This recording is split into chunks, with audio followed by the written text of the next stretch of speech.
Alrighty, hello YouTube. Welcome back to my channel. For those of you who don't know me, I am Cryptic Lovecraft, and in today's video, I have a really exciting book haul for you guys. I'm really excited about this one. So let's just jump into it, okay? First thing I want to show you, and I'm really excited about this find. I found it at a thrift store here in town, and this is Terror Academy: Spring Break by Nicholas Pine. Now, I vaguely remember the Terror Academy books from my childhood. I believe they were at the Scholastic Book Fairs, if I'm not mistaken, or I remember seeing them on the shelves at Hastings or Borders or something. But I was primarily a Christopher Pike and RL Stine guy. I stepped out a little bit and got into Empty Coffins, Spine Tinglers, and stuff like that, but I didn't really do Terror Academy or Nightmare Hall when I was a kid. I didn't start to get into those until the Fear Street movies came out on Netflix like a year and a half ago. But on Cameron Chaney's channel, I've seen his collection of Terror Academy books and Nightmare Hall books. And so this was really cool. This was a really exciting find for me. I already started reading it. The receipt that I had, I'm using as the bookmark. So I was just super stoked about this. And as far as Nightmare Hall goes, I only have one Nightmare Hall book, and I found it at the same thrift store that I found this at. But I found that months ago. And even though I hit that thrift store up at least once a week, it's just kind of rare to find these. And if they ever do get one, it's probably going to be me that finds it. All right. Another thing. So I found a redundant copy. So this is my copy of Prom Dress by Lyle Litke. And this is actually in pretty good condition. And I haven't read it yet, but I've actually had this book for a long time, like a really long time. Never read it. And I don't even remember where I got it, but I found another copy of it, and it's actually kind of in worse condition. It's still in acceptable condition. Like if this were my only copy, I'd be okay with it, but you know, the spine has a little bit of damage, as you can see. The covers got some wear and tear, but the spine is fairly strong. It's holding onto the pages really well.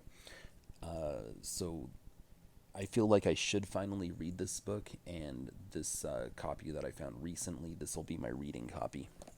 All right, let me show you something. So there is or was a series called Dead Time Stories, and again, I've had this book for a lot of years. This was part of my young adult collection way before those Fear Street movies ever came out. And so this is the first one in the series called Terror in Tiny Town, but I've had it for a long time. And recently I found a couple of Dead Time Stories books, but they're more modern. They were published like way more recently, so I think that series might have started a long time ago and went away, and then they brought it back. Yeah, so this one right here is called Grave Secrets, and it came out in 2011, and it's got, a picture of a doll, and, haunted or possessed dolls. I mean, Chucky, Child's Play, like the Child's Play series, the Night of the Living Dummy series. I mean, I got a special place in my heart for like haunted and possessed dolls. Let me go ahead and read the back for you. So this is Dead Time Stories, Grave Secrets. Oh, and then here's another thing, real quick before I read the summary on back. So if you look at the very first Dead Time Stories, the pen name, or the alias, there's another word for pen name and alias. It'll come to me. It'll come to me. It's A.G. Cascone, or Casconi, whatever. Then in these later books, it's Annette and Gina Casconi, and I don't know if they're wives, sisters, cousins. I have no idea. I don't know anything about them. Oh, and then my copy of Grave Secrets, it says uncorrected advance reading copy, not for sale. Huh, that's interesting.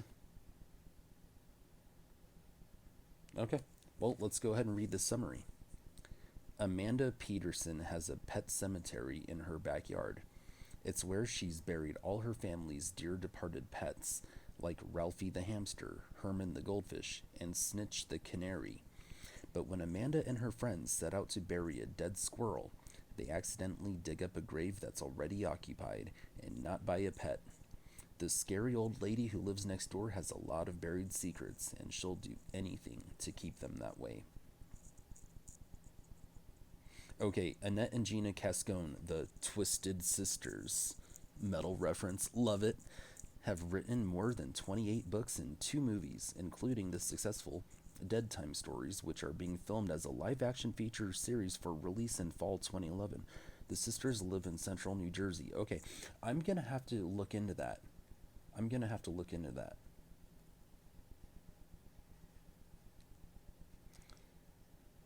Wow. And the summary did actually sound really interesting. I do want to read it. Okay.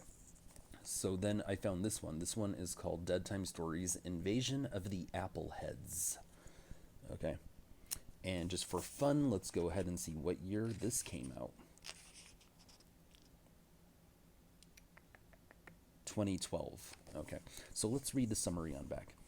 Katie and Andy Lawrence thought moving to a new town, especially one named Appleton, was awful enough. They were wrong. When their parents take them to Appleton's famous apple orchard for a haunted hayride, weird things start happening. The ghouls who haunt the orchard seem spookily real. The kids they see are acting very strangely, like robots or zombies. Then Mr. and Mrs. Lawrence disappear, and in their place, Katie and Andy find creepy, shrunken Applehead dolls. Can Katie and Andy find a way to turn their parents back to normal before it's too late? Okay, sounds interesting. Alrighty. So that was cool. Let me go ahead and show you something else. So I think that in the video that I last uploaded to my channel, I showed you my collection of Alan Zulo books, his haunted series. Like there was Haunted Kids, The Haunted Shortstop, Haunted Cemeteries. This one is called Haunted Animals. Okay.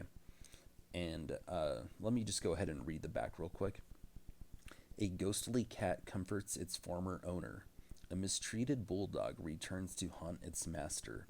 A mysterious horse leads a group of rescuers to an injured boy, then disappears. Could animals really be ghosts? Read these and many more unexplained encounters with the supernatural and decide for yourself. But beware, you may look at animals a bit differently after reading these eerie, haunting tales. Okay, that sounds cool. And then I found this. This is a Caroline B. Cooney book, and I'm guessing it's not horror, and it's called He Loves Me Not. Now, I'll read the summary on back. He Loves Me Not. Allison has never had a boyfriend or even a date. She plays piano with a band and spends her weekends performing at parties and dances. She works hard, and she has no time for anything except school and work. When she meets Ted, it looks like an impossible relationship. Ted is just as busy as she is, and they don't even go to the same school. Still, he asks for Allison's phone number, and Allison begins to hope that maybe, just maybe, her life is going to change. Okay, so that does not sound like it's probably going to be a horror book. However, not everything that Caroline B. Cooney has written was horror or even horror adjacent, but she does good work. And so if it's got her name on it, it tells me it's worth a read. So that's how I feel about that. Then I found this. This is for or by Stephen King, and it's a novella, and it's short. And I found it in the kids section at a thrift store, and it's called Blockade Billy. And I read the back, and so the back. Let's go ahead and read it. Even the most die-hard baseball fans don't know the true story of William Blockade Billy Blakely. He may have been the greatest player the game has ever seen. But today, no one remembers his name. He was the first and only player to have his existence completely removed from the record books. Even his team is long forgotten, barely a footnote in the game's history. Every effort was made to erase any evidence that William Blakely played professional baseball, and with good reason. Blockade Billy had a secret darker than any pill or injection that might cause a scandal in sports today. His secret was much, much worse, and only Stephen King, the most gifted storyteller of our age, can reveal the truth to the world once and for all. Yeah, so that actually sounds pretty cool. I'm not wild about baseball or anything, but that actually sounds cool. And it's Stephen King, so. All right, so this is a little paperback, and it's younger than middle grade, but I like to collect these books too. And this one is called Dream Sister by Alexandra Whitaker. Now look at this cover. You have a little girl sleeping in a full-sized bed, a little ghost girl hovering above her on the bed, and then you can see another like ghostly figure outside the window flying in the sky. So that's a pretty compelling cover, and that's actually why I bought the book. But let's go ahead and read the summary. It's not easy being a genius. Sometimes Annie wishes she was just an average kid, like her younger sister, Isabel. Then she wouldn't have to worry so much about her future career. To make matters worse, Annie has the same nightmare over and over again. In the dream, a young girl is calling Annie to follow her out the window. This drives Annie to confess her problem to Sister Angela, a fortune teller. Sister Angela tells Annie she might have the gift. Is someone trying to reach Annie? What secret message waits to be revealed? Okay, and that does actually sound pretty good. I dig it. All right, I have one more book that I want to show you before I get into my RL Steins, and then after that, I'll get into my Christopher Pikes. Okay, so this one is a Scholastic paperback, and it's called Behind the Bedroom Wall. And you can see there's an old-fashioned schoolgirl on the cover, and she's got a look on her face that kind of signifies that something might be wrong. And so that's kind of compelling, whenever you have a character that can convey that something might be wrong on the cover of a book. I mean, it's gonna entice me to read the summary on back, and that's what happened here. Now listen to this. It is 1942. 13-year-old Karina Ramey is an active member of her local Jugendmodell, a Nazi youth group. Interesting. Along with her best friends, she believes that Hitler is helping Germany by dealing with what he calls the Jewish problem. Karina, however, has a rude awakening when she discovers that her own parents are hiding Jews behind the wall of her bedroom. At first, she believes her parents are traitors, but as she comes to know the Jewish family, her sympathies begin to turn. When someone tips off the Gestapo, loyalties are put to the test, and Karina must decide what she really believes and whom she really trusts. Okay, that sounds really good. When I was a kid, I read a similar book called Number the Stars by Lois Lowry, and it was really good. And this, it's kind of in the same vein. And so I actually look forward to reading this one. All right, R.L. Stine books. First, let me just show you my Goosebumps. All right, so all of these Goosebumps are Goosebumps that were, these are reprints. They're not first editions, and they were all reprinted around the time of the Goosebumps feature film, the one with Jack Black, I believe. So this is a copy of The Haunted Mask, and I'm not sure, I don't know if I have a first edition of The Haunted Mask, but this book is in like really good condition, so I took it. And this one is a reprinting of Vampire Breath, and the cover on this one actually looks really cool, but the original I think was still cooler. This one is One Day at Horrorland. This might be my reading copy because the copy that I have is actually in pretty good condition, the first edition printing of this one. All right, this one is Please Don't Feed the Vampire. And oh, will you look at that? You know, a little vampire poodle with a toy bat drinking blood out of its water bowl. Aw. All right. And then The Ghost Next Door. I read this one in third grade. I feel like I talk about third grade on my channel more than I anywhere else in life. But well, I'm talking about these. This is around the time that I got into it. Okay, and then I found this. This is a hardback library copy of The Haunting Hour, and I didn't already own a copy of this, but it's in super good condition. Um,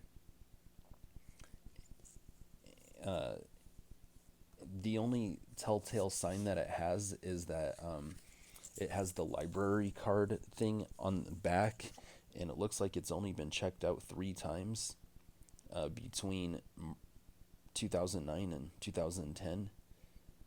And I don't even know where it's from, which is really cool because sometimes they'll stamp, you know, the edges of the page. But yeah, this is in super good condition. Let me just tell you the names of the stories in these books, or in this book. So, story one is called The Halloween Dance. There's also The Bad Babysitter. Babysitters and horror, you know, it's a good combo. Revenge of the Snowman.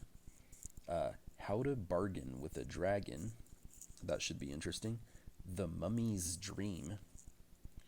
Are We There Yet? Take Me With You. My Imaginary Friend. That one sounds pretty good. Losers. And Can You Draw Me? Those are the names of the stories in this book. And I have a feeling I'm probably going to read this one really soon. All right, so those are my RL Stines. Now let's jump into my Christopher Pikes. Okay, so the last video that I uploaded to my channel, I showed you guys this. Okay, this is book number 17 in the Spooksville series, and it's called The Thing in the Closet. And this is one of the ones that I did not read as a kid. I read the vast majority of this series as a kid, but I never had this one. And I found it at a thrift store, the same thrift store where I actually found most of the rest of these. But this one is in like perfect condition. It's in mint condition, and I found it. And I've never found a Spooksville book out in the wild since I started recollecting all these, you know, vintage young adult and children's horror. And I was just really excited. And so I'm kind of on a mission to complete my Spooksville collection. So I got online and I ordered more. And so let me actually go ahead and put these in order. Okay, so I have book number 4 in the series, and this one is called Aliens in the Sky. And this one I did read as a kid, 7th grade, I believe. And so I'm really glad to have this, and I think that this one, the condition is actually really good.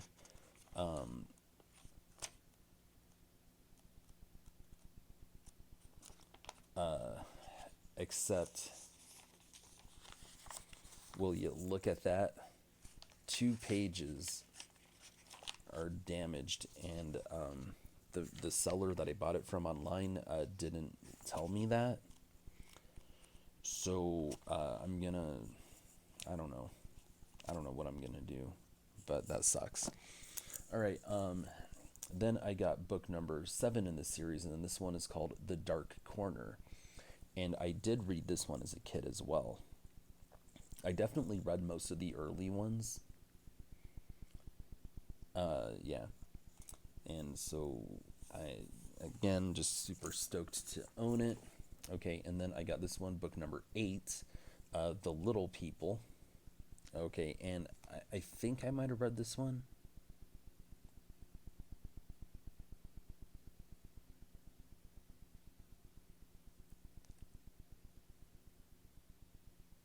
No, I don't think I read this one as a kid, because it talks about leprechauns. So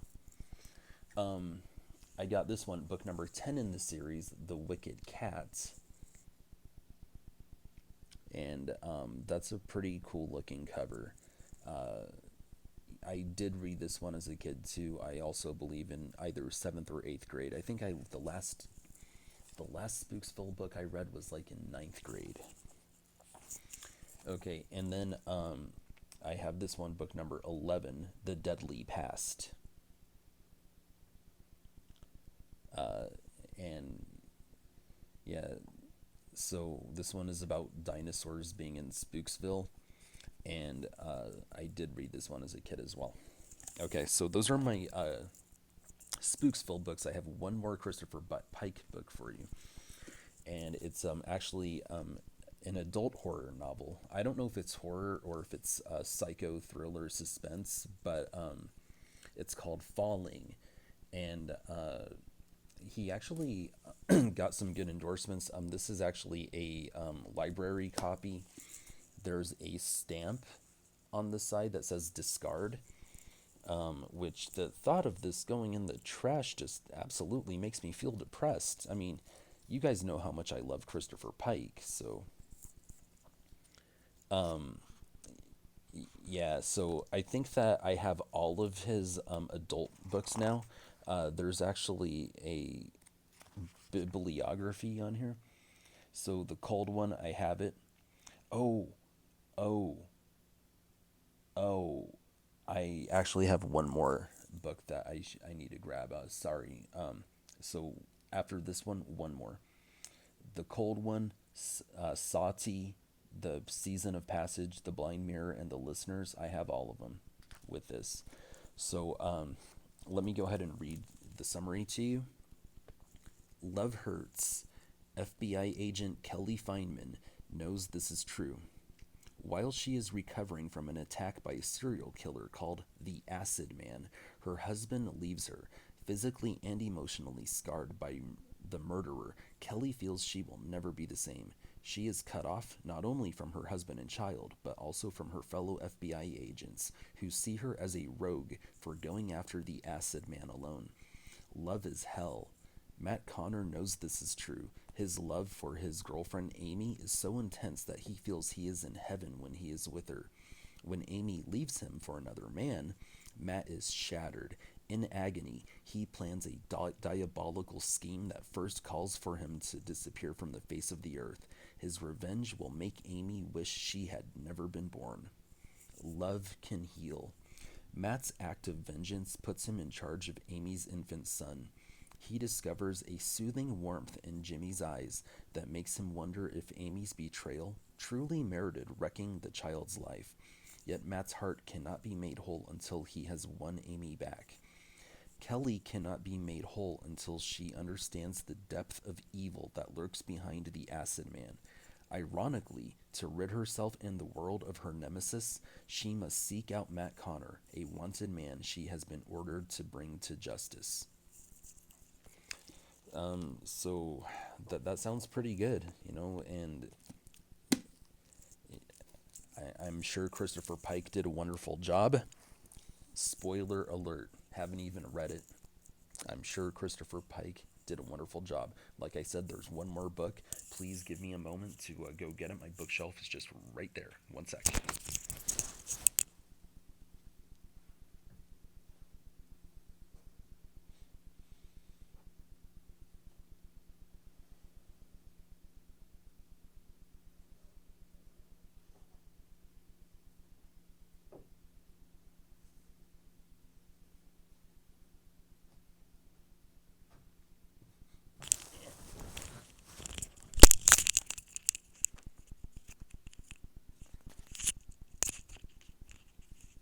Okay, all right, I'm back.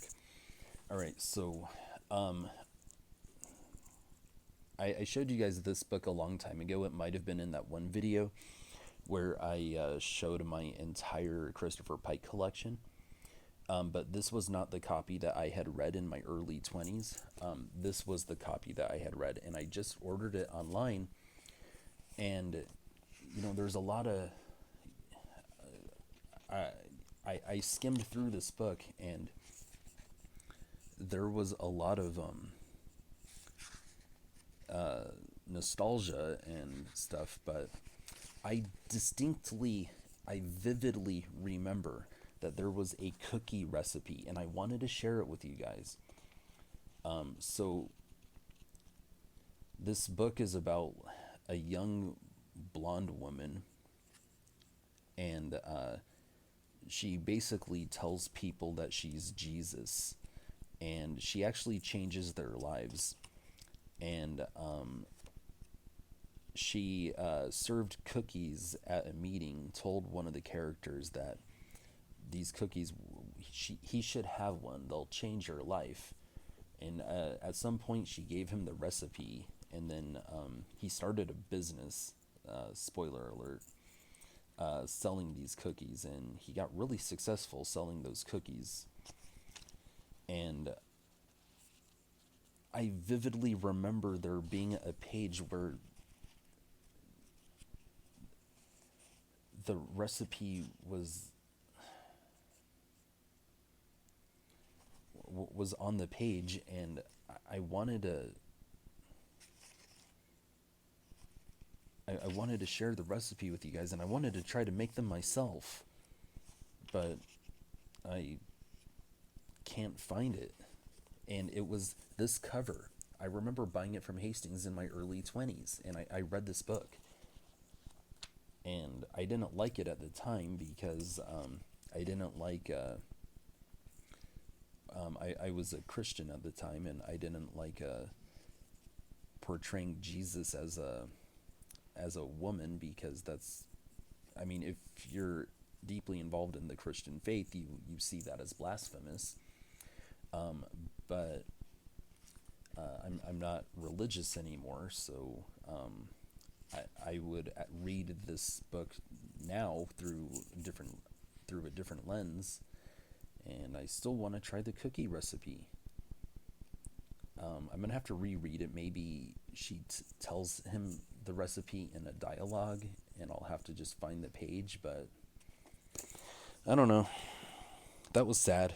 That was the whole reason I bought this, because the cookie recipe wasn't in this one either. I just want a cookie.